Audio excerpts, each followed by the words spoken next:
Bom dia, meu nome é Pedro Olival Lucas e sou professor de Química Analítica da Universidade Federal de Alfenas e o tema da nossa aula de hoje é titulação ácido-base indicadores. Vamos aprender sobre os indicadores usados nas titulações ácido-base.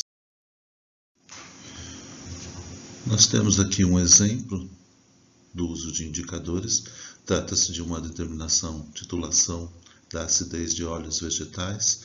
Aqui a amostra de óleo vegetal, antes da titulação, uma líquida da amostra. Durante a titulação, ela fica esbranquiçada, porque trata-se de uma emulsão, um óleo sendo titulado em meio aquoso, com surfactante. E no final, o ponto final. Então, o indicador é usado para indicar o ponto final. Essa mudança de cor, ela só ocorre quando a gente utiliza o indicador. A função do indicador, portanto, é indicar o ponto final da titulação. O que são indicadores? São substâncias ácidas ou básicas fracas. E como todo ácido ou base, o indicador também possui um equilíbrio de ionização e uma constante de equilíbrio. Uma propriedade fundamental do indicador é que ele possui pelo menos duas cores. Uma cor quando a substância está no estado molecular e a outra cor quando ele está no estado ionizado. Então, quando o indicador está no meio fortemente ácido, o equilíbrio é deslocado para a esquerda e ele vai possuir uma cor. E quando ele está em meio alcalino, nesse caso aqui, é claro, o equilíbrio vai estar deslocado para a direita e ele vai possuir uma segunda cor. Um ponto interessante, importante, é saber em que condições a gente consegue visualizar a cor do indicador. Na teoria, nós podemos propor que, para enxergar a cor, a concentração de uma das espécies tem que ser pelo menos 10 vezes maior do que da segunda espécie. Então, a espécie ionizada 10 vezes maior ou vice-versa. Considerando a constante de equilíbrio e substituindo essa ideia de que a concentração tem que ser 10 vezes maior, nós podemos, como se faz para qualquer situação de ácido fraco, chegarmos à equação de Henderson-Hasselbalch, onde nós temos no numerador a espécie molecular e no denominador a espécie iônica. Substituirmos aqui 10 ou 1 sobre 10, nós chegaremos que log de 10 é 1 e log de 0,1 é menos 1. Então, nós vamos ter que a mudança de cor, que é onde as espécies possuem concentrações 10 vezes diferentes, 10 vezes maior ou 10 vezes menor, vai ocorrer no ponto em que o pH seja igual ao pH do indicador, da constante do indicador, que é o pKa do indicador, mais ou menos uma unidade. Por exemplo, a fenolftaleína tem um pKa de 9. Então, a mudança de cor da fenolftaleína de incolor para vermelho ocorre entre 8 e 10. Aqui eu apresento para vocês alguns indicadores comuns e a faixa de pH em que eles mudam de cor. O que nós vimos na transparência anterior era que a mudança era do pKa mais ou menos 1. Isso é na teoria. Na prática existe uma pequena diferença, mas sempre por volta de mais ou menos 1 em relação ao pKa. Por que é importante sabermos o pKa do indicador? O indicador ideal é aquele que muda de cor no ponto de equivalência. Então, por exemplo, na titulação de ácido clorídrico, o pH do ponto de equivalência é 7. Um indicador é esse ponto aqui, ácido clorídrico, pH igual a 7. Por quê? Porque forma cloreto de sódio no ponto de equivalência, cloreto de sódio, um eletrólito forte, então não provoca hidrólise e o pH é 7. Qual seria o indicador ideal para a determinação de ácido clorídrico? Seria um indicador cujo pKa também seja 7. O ideal é utópico. Então, o que a gente tem que fazer é usar o mais próximo possível. Nós veremos quando se usa um indicador que não tem pK igual ao pH do ponto de equivalência, nós podemos calcular o erro associado à escolha desse indicador. E é isso que a gente vai fazer a partir desse momento. E no caso do ácido acético, quando se trata de uma titulação de 20 ml, por exemplo, de concentração de 0,1, o pH do ponto de equivalência do ácido acético é 8,7. Né? Então, do ácido acético é 8,7. A fenolftaleína, a pH de mudança é 9. Então, é muito próximo. Então, o erro, no caso do ácido acético, aqui seria totalmente desprezível. A gente vai ver também que para o ácido clorídrico pode ser usado fenolftaleína com erro desprezível, mesmo com essa grande diferença, e vamos entender isso nos próximos slides aí. Como que se calcula o erro? Nós temos dois parâmetros. Um deles é o volume de equivalência, que a gente calcula teoricamente.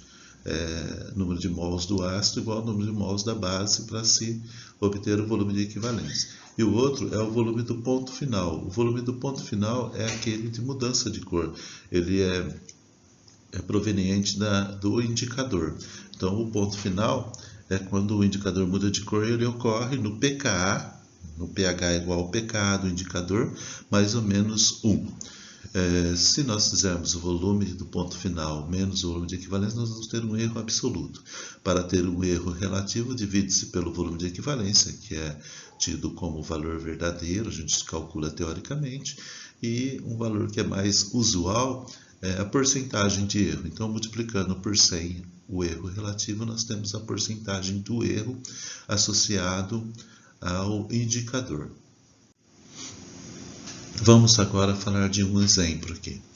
Na verdade, vários exemplos. Nesse exercício, nós vamos calcular o erro em função do volume, em função da escolha do indicador, erro de volume em função da escolha do indicador, na titulação de 20 ml de HCl 0,1 molar com NOH 0,1 molar, usando fenolftaleína, e depois nós vamos usar um outro indicador que é o bromofenol. Nós vamos fazer a mesma coisa, tanto para um ácido forte quanto para um ácido fraco, que é o ácido acético, certo? Aqui nós temos, primeiro, para calcular o erro, nós temos que primeiro saber, nós vamos ter que calcular o volume do ponto final, o volume de equivalência, para colocar nessa forma. Então, o volume de equivalência é simples e nós já aprendemos com o cálculo. É quando o número de mols do ácido igual ao número de mols da base, concentração de ácido 0,1, volume de ácidos 20 ml, concentração da base 0,1, nós vamos chegar no volume de equivalência de 20 ml. Como a gente está colocando no exercício tanto o ácido clorídrico quanto o ácido acético de mesma concentração e mesmo volume, então o volume de equivalência é 20 ml para qualquer um dos dois ácidos nesse exemplo que a gente está estudando. Agora nós vamos calcular o volume no ponto final. Primeiro, vamos considerar aqui o ácido forte, ácido clorídrico com fenolftaleína. O ponto final da titulação ele ocorre no pH igual a 9. Né? Como que a gente vai raciocinar para fazer o cálculo do ponto final? Nós podemos usar a mesma equação que a gente usou quando se fez o cálculo da curva de titulação. Só temos que aprender em que região está o pH do ponto final. Então, o ponto final está aqui, olha, pH 9, tem o esboço da titulação, né, do gráfico da titulação. pH 9 ocorre depois do ponto de equivalência na titulação do ácido clorídrico. Ele está na região de excesso de base. Na região de excesso de base, como é que a gente, naquele momento que a gente estava fazendo a curva de titulação, nós pegávamos o volume de base e calculávamos o pH. Agora a gente vai pegar a mesma equação, mas a incógnita é outra. Nós vamos ter o pH e vamos calcular o volume de base, certo? Então, primeiro, o pH é 9, né? Mas é excesso de base, me interessa saber a concentração da base, né? Então, o POH, para calcular a concentração da base, vai ser 5, que é 14 menos 9, 5. A concentração da base é o antilog de 5, 10 a menos 5. Por que eu calculei a concentração da base? Essa região é uma região de excesso de base, cujo pH é calculado dessa maneira, que a gente já viu anteriormente. Nós temos um balanço, número de mols da base menos número de mols do ácido, porque é excesso de base dividido pelo volume total.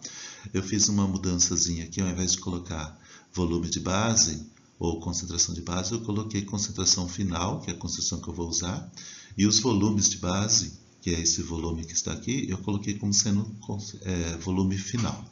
Essa concentração aqui é a concentração realmente da base que nós estamos usando para titulação. E essa concentração aqui é a nossa incógnita, né?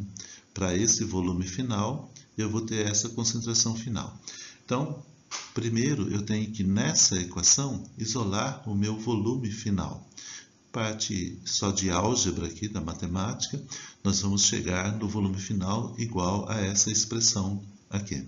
Substituindo os valores, nós temos que o volume do ácido, nós estamos titulando 20 ml do ácido, a concentração do ácido é 0,1 molar, a concentração final é essa concentração aqui, 10 a menos 5, que é a concentração da base no final da titulação. Embaixo nós temos a concentração final, que é a concentração da base no final da titulação, menos a concentração da base, que é a concentração da base que eu estou usando para a titulação, é 0,1 mol por litro. Fazendo essas contas, nós chegamos no volume final de 20,004, veja que é muito próximo aqui, na verdade eu poderia até aproximar para 20 por causa dos algarismos significativos, mas eu fiz questão de manter o 0,04 apenas para a gente expressar aqui o erro. Esse erro pode ser arredondado para 0, mas se a gente quiser apresentar um valor, ele dá 0,02%, ou seja, a titulação do ácido clorídrico utilizando fenolftaleína nessas condições que a gente está propondo, e na maioria das condições que se tem na prática, o erro é desprezível. Então, utilizar fenolftaleína na titulação de ácido clorídrico está correto. O erro é desprezível. Agora a gente vai ver usar o uso de fenolftaleína para ácido acético. Aqui nós temos também o esboço da titulação de ácido acético com o volume de equivalência em 20, e o ponto de equivalência vai dar 8,7. Isso já foi calculado em aulas anteriores. Lembrando que a concentração no ponto de equivalência, a gente calcula a concentração de acetato, né, que vai ser igual à quantidade do ácido ou da base. Depois a gente calcula a hidroxila, que é a hidrólise do acetato.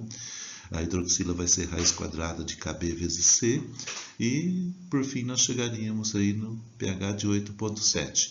Usando a fenolftaleína, nós temos que o pH é 9. A fenolftaleína também está depois do ponto de equivalência. Então, outra vez é a região de excesso de base. Nós vamos usar a mesma equação que a gente usou para o ácido clorídrico, né? Porque é excesso de base, então podemos aplicar a mesma equação. E, substituindo os valores, nós chegamos no mesmo valor, né? Vai dar, esses valores aqui são totalmente desprezíveis, um erro de 0,02%. Agora nós vamos mudar ácido forte, ácido clorídrico, mudar o indicador, é 3,8. O que muda no nosso raciocínio? Olha, agora o 3,8 está aqui, ele está antes do volume de equivalência, é a região ácida. E no ácido nós vamos ter que fazer o balanço para calcular o valor aqui na região ácida. O balanço é do excesso de ácido. Se é do excesso de ácido, nós vamos ter que a concentração final ácida aqui vai ser a quantidade que eu tenho de ácido na LME menos a quantidade de base. Sempre o volume final é volume de base, que está aqui embaixo. Então, o volume de base eu substituo por VF. E, isolando o VF nessa equação, eu tenho essa expressão matemática, substituindo os valores. Bom, primeiro, né, que valores são esses? Concentração do ácido, concentração final, concentração da base. A do ácido é 0,1, né, e a concentração final nós vamos tirar a partir do pH do ponto final. pH do ponto final é 3,8, então o antilog de 3,8, que é 10 elevado a 3,8, vai dar uma concentração final de 1,58 vezes 10 a menos 4.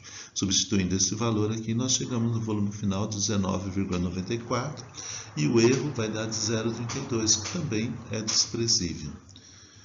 último exemplo é o que não vai ser desprezível. Você pode já ver aqui que vai dar um erro bem alto. Seria um uso errado de indicador. Então, para a titulação de ácido acético, agora usando o bromofenol, cujo pH é 3,8. Vejam que aqui eu tenho a curva de titulação do ácido acético, que já foi feita em aulas anteriores. E agora o ponto final foi dado aqui, ó, em pH 3,8, bem no começo da titulação. Então a diferença entre o volume final e o volume de equivalência é muito grande. Vamos calcular esse volume final. E outro problema também é como calcular esse volume final aqui. Esse volume final, por estar na região ácida, essa região aqui do ácido acético é a região tampão. E a região tampão, o pH é calculado pela equação do tampão. pH é igual a pK1 mais log da concentração do acetato, que é o sal, pela concentração do ácido. A concentração do acetato é dada pela quantidade de base que a gente coloca no sistema. Sempre lembrando que o volume de base a gente vai enxergar agora como volume final, VF. Embaixo vai ser volume do ácido mais volume da base. Eu posso dizer que é o VT, que é volume total. Eu coloquei VT porque quando colocarmos aqui na equação vai sumir o VT. Corta em cima e embaixo. A concentração do ácido é o balanço do ácido que eu tenho dentro do Erlenmeyer. Concentração do ácido é número de mol do ácido menos número de mol da base dividido pelo volume total. Colocando esses dois valores aqui na equação de Anderson-Hasselbalch, corta VT com VT, eu vou ficar com essa expressão. Agora eu preciso usar álgebra novamente para isolar o meu VF. Então, primeiro eu passei aqui o pK1 para cá, pH menos pK1. Depois eu fiz o antilog, que é 10 elevado a pH menos pKa. E, por fim, eu passei multiplicando CaVa. Depois coloquei em evidência CaVa, coloquei em evidência o VF aqui e isolei o VF no final das contas. Eu aconselho que o aluno pegue um papel e um lápis e faça essa dedução aqui, porque não é olhando que a gente vai memorizar como é que se chega a esse VF aqui. Bem, depois que chegou ao VF, basta substituir os valores. A concentração do ácido é 0,1, o volume do ácido são 20 ml, o pH é o pH do indicador, 3,8 é esse pH aqui que a gente está trabalhando, e o pK1, no caso do ácido acético, é o pKa do ácido acético dá 4,70. Faltou colocar os valores aqui. E substituindo todos os valores e fazendo as contas depois, o volume final vai dar 2,06. E o erro, colocando na fórmula do erro, deu quase 90%. Ou seja, não dá para titular o ácido acético utilizando como indicador o bromo azul de bromofenol. Bem, qual que é a conclusão dessa aula? É que para obter exatidão, a escolha do indicador correto é fundamental. Nós vimos que para ácidos fortes, tanto faz eu usar um indicador que muda de cor lá na região ácida, que é o azul de bromofenol, ou um que muda de cor na região alcalina, que é a fenolftalina. Para ácido forte não houve erro significativo, mas no caso de ácido fraco, como o ácido acético, merece uma atenção maior. Veja aqui, olha, uma representação. A fenolftalina ela serve tanto para ácido fraco quanto para ácido forte. Já o bromofenol, ou aqui laranjado de metilo, não serve para o ácido acético, porque ele muda de cor antes do ponto de equivalência do ácido acético, mas serve para o ácido forte. Então, um bom indicador ele muda de cor nesse ponto aqui de inflexão, quando sobe o pH, no salto de pH. E no caso aqui a gente pode ver que ele não está para o ácido acético, apenas para o ácido clorídrico. Por hoje é isso. Obrigado pela atenção.